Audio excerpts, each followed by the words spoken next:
The Football World Cup's the biggest sporting event in the world, and you can keep up with the play with me, Jason Pine, and my good mate and former All-White David Choate on Football Fever. Listen daily throughout the World Cup as we bring you all the action from Qatar. Choate and I love football. We can't wait for the World Cup to get underway. So join us as we live through all the goals, all the drama, all the glory. Download Football Fever from iHeartRadio or wherever you get your podcasts. On News Talk ZB, well, as I say, a terrific exclusive from rugby writer Liam Napier in the New Zealand Herald this morning. In broad terms, he writes that All Blacks first five, or fullback, whatever you want to call him, Beauden Barrett, requested that he be eligible to be selected for the All Blacks while playing offshore after next year's Rugby World Cup. This would, of course, be a major break from tradition for New Zealand Rugby, who have only ever selected players for the All Blacks who are playing here in New Zealand. The board of New Zealand Rugby discussed the proposal and ultimately decided to deny Beauden Barrett's request. That in the New Zealand Herald this morning, either in the paper or online, nzherald.co.nz. Liam Napier, who broke this story, is with us. Liam, thanks for taking time on a Sunday to join us on the show. What was the nature of Beauden Barrett's request, as you understand it? Yeah, afternoon, Piney. I hope you're well, mate. Look, just prior to the Northern Tour, Beauden Barrett asked via his agent, New Zealand Rugby.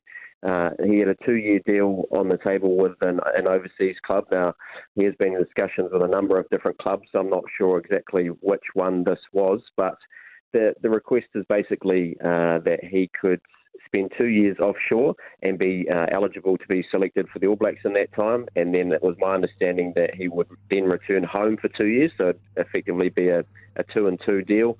But as you mentioned, New Zealand Rugby discussed the move and ultimately decided to reject it because they wanted to protect, their own competitions.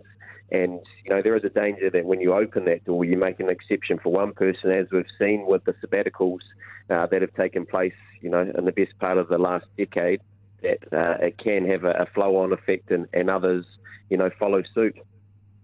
Okay, so he would have played the World Cup next year, then played offshore in 24 and 25, come back home in 26 and 27, leading up to the 27 World Cup, but he wanted to be available for the All Blacks the whole time, even though the first 2 years he would have been playing in, supposedly Japan or France or something like that. That's right. And I guess the thing to remember, while it is a significant leap and a break from tradition, New Zealand Rugby have made exceptions in recent times for Barrett, for Brodie Retallick, for Sam Whitelock when they were on their sabbaticals playing in Japan. They brought them straight back into the All Blacks. They didn't have to, come back and play Super Rugby. So they have made exceptions for those really elite players in the past. We've also seen examples like with Damien McKenzie when he had his sabbatical and TJ Perenara in Japan. They were forced to come back and play Super Rugby first. So, New Zealand Rugby can bend the rules and sort of, make exceptions at certain times. But this would have been the next step and another big leap. And you would have been undermining Super Rugby. It wouldn't have been a great message to send to your next talent development pathways by saying, yep, to the best players in the game, sure, go overseas and you're still eligible for the All Blacks. But everyone else, you have to stay here. So, I guess they discussed it at length and decided that they weren't prepared to take that leap. So the New Zealand Rugby board had the final say. Did the All Blacks and the All Blacks management support Beauden Barrett's request? So my understanding is that the All Blacks management supported Barrett's right to make the request. They didn't try and influence the decision one way or the other necessarily, but they said, by all means, ask the question and see how you get on. And it's my understanding that the New Zealand Rugby board asked whether Beauden would likely be selected beyond the World Cup, and the answer was yes. He's still playing well, he's still incredibly valuable to that team. So, they had that information in front of them when they made the decision. So what's your gut feel on what Beauden Barrett will do now? Was he just testing the water here and now and expecting it to be a no, or do you think he genuinely thought that he might be granted this exemption? I'm not sure. I haven't spoken to Beauden personally about it, but I think he probably would have been hopeful. I guess it's the next step and what New Zealand Rugby and the All Blacks allowed him and others, as I mentioned just before, to do, with their previous sabbatical options. So I was sort of told that he's now, reconsidering his options because he clearly has a desire still to represent the All Blacks. He's still fit and healthy, still playing well. So he's obviously got a number of options on the table. I know he's been in talks with Racing in France, and having been to Japan, he has options to return there as well. But I'm sure the Blues and the All Blacks are keen to retain Beauden as well. So it's an interesting time in these guys' careers, not only him, but a number of All Blacks. As you know, Piney, come to the World Cup's a pretty critical juncture to decide their futures. Do they cash in, or do they decide to hang around for a few years? So I'm not too sure exactly what he's going to do, but this option in terms of being eligible for the All Blacks while offshore for 2 years is no longer on the table. Okay, so one possible course of action for Beauden Barrett would be, as many others have done, following the World Cup next year, he signs with a Racing or a team in Japan, for example, goes offshore, plays for 2 years, doesn't play any All Blacks rugby in those 2 years, then comes back and I guess tries to put himself into the All Blacks picture again. That is one possible outcome here for Beauden Barrett? That's right, or he could opt to scale the sabbatical back to 1 year, but my understanding from talking to sort of well-connected people in the Japanese market that the nature of those sabbaticals, 1 year sabbaticals, are changing. The clubs in Japan no longer see them as the value they were. Now we've got a situation where Adi Severe's going up to Kobe next year, but I don't think there's going to be too many more 1 year sabbaticals on the table for those elite All Blacks, because these Japanese clubs, they want longer term commitments. They want, they see those 1 year ones as quite disruptive. And so I think they're looking to sign players up longer term. And it's my expectation that someone like Richie Mo'unga is going to soon confirm a longer term deal in Japan post World Cup. So the more that these elite All Blacks go for longer, the more this question of All Black eligibility is going to be asked. Is there any merit, Liam, to a law or a rule like they have in Australia, where they've changed it? They called it originally the Giteau law, didn't they? So Matt Giteau could play at the 2015 World Cup, where they allow 3 players to be selected from overseas for any one tour or tournament, provided they've played, now it's 30 test matches or 5 years of Super Rugby. I think it was 60 tests and 7 years of Super Rugby originally. Is there any merit to bringing something like that in for New Zealand Rugby?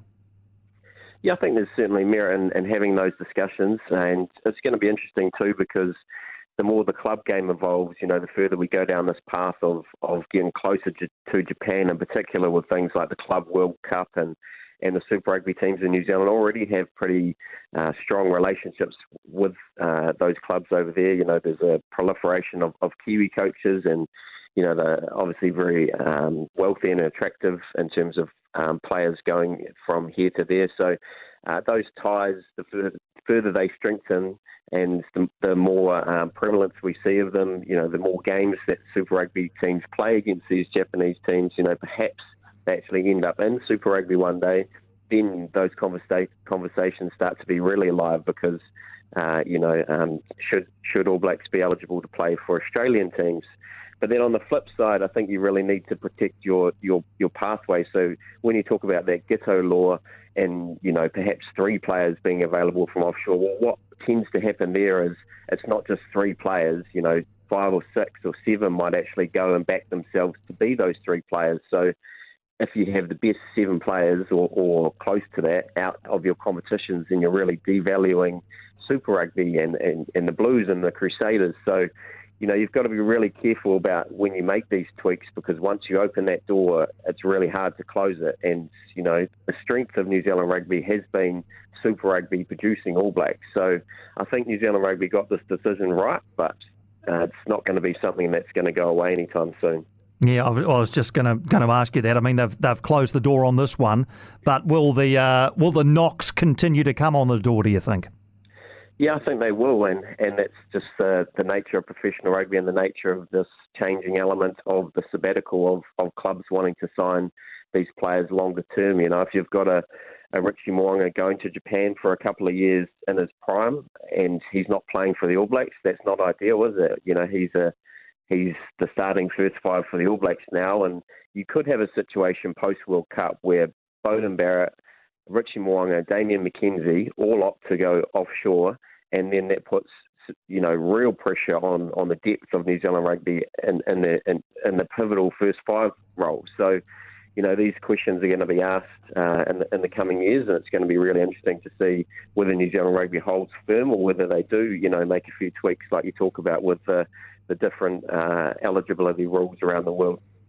Fascinating stuff. Great work, Liam. Hey, thanks for joining us to flesh this out for us. Your article available at nzherald.co.nz. You can go back to your Christmas shopping now. Geez, Piney, I've enjoying the football this morning, man. Got to be careful what you say when you've got a young toddler running around. Goals going off. Love it, mate. Thanks again, Liam Napier from the New Zealand Herald. As I say, that exclusive story is on nzherald.co.nz.